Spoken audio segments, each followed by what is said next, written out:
I just teased I was going to get into the Dabo, Swinney, and Mike Norvell issue with Clemson and Florida State. But right off the top here, second hour, want to continue to talk about the game that we spent a lot of time talking about in the first hour, and we will talk more about here in a little bit. By the way, Jake Glazer scheduled to join us, Fox lead analyst, in the second hour of the program. I feel like Tom Brady may be done. I know it's been talked about and discussed many times before, and everyone who has said it has looked like an imbecile. I still feel like the Bucs can make the playoffs, but I don't feel like they can win multiple playoff games anymore. Not based on what I've seen against the Saints, not based on what I saw last night against the Rams. Good enough defense. I don't believe that the Bucs have answers for it anymore, and I don't think Brady is the difference maker that he used to be. Can still make the playoffs, can still get you into the wild card round, but I don't think he has the horses to take you any further. And while the Monday Night Football game was pretty interesting, we've also got a big college football conflict. I teased this at the end of the first hour of the show. This Dabo Swinney going head-to-head with Mike Norvell, Clemson, Florida State, over why the game was canceled is actually turning into a pretty knockdown, drag-out battle royale.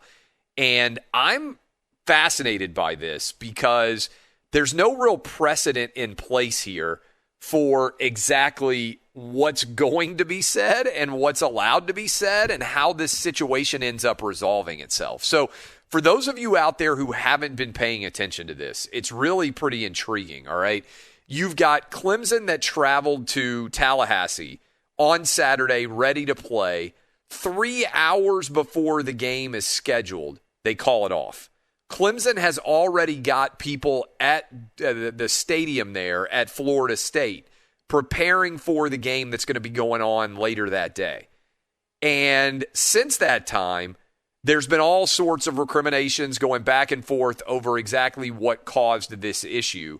And what appears to be the root cause here is Clemson had a backup offensive lineman test positive, and as a result, Florida State, even though the ACC said they could play, Florida State was concerned that it might not be safe to play. Now, let's take a step back. In general, so far, according to all the top medical experts, there has not been anybody actually out there test positive for COVID that they've been exposed to and or gotten the virus from during the course of a game itself. No basketball, football, baseball, whatever out there. Remember, we've had a lot of conversations about this so far.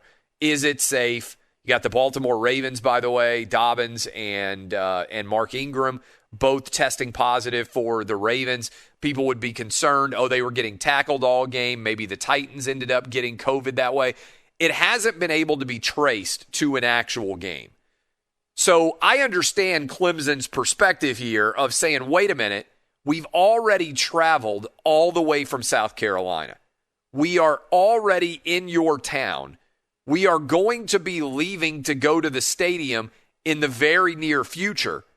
How in the world do you decide right now when the ACC says it's up to us that we are not able to actually play this game? And so I understand why Clemson would be really upset. They're going to say, wait a minute, you're going to have us travel all the way back to our campus. We're not going to have played the game. We're going to gone through the entire process in the middle of a pandemic of making this trip. And then you're going to expect us to make the trip again on December 12th, the weekend before we're about to play Notre Dame in the ACC championship game? I can understand why Clemson would say, no, we're not going to do that. What do we have to gain by playing Florida State other than getting our guys hurt a week before a major championship when we're playing to get in the playoff? And I understand why Dabo would see all these details and say, you know what? We were a 35-point favorite.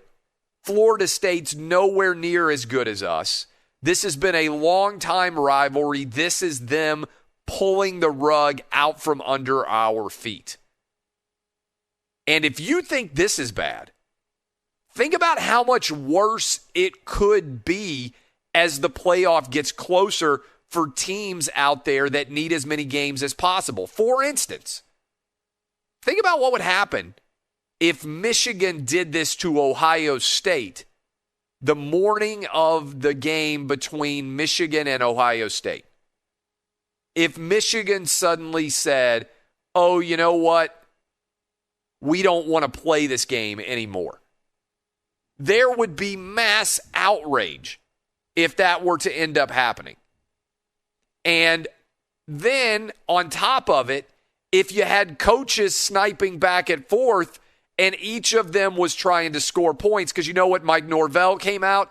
Everything that Mike Norvell at Florida State said was basically a underground subterfuge kind of trying to make Florida State look like the good guys and Clemson look like the bad guys. As if Florida State cared more about the health of their athletes than Clemson did. And I guarantee you that's what got Dabo Swinney fired up. I guarantee you. Because you can criticize a program a lot. And trust me, I talk about college football all the time. But where coaches will really get mad is if you say they don't care about whether their guys are safe or healthy. Because there's something big, and I think a lot of parents out there will understand it.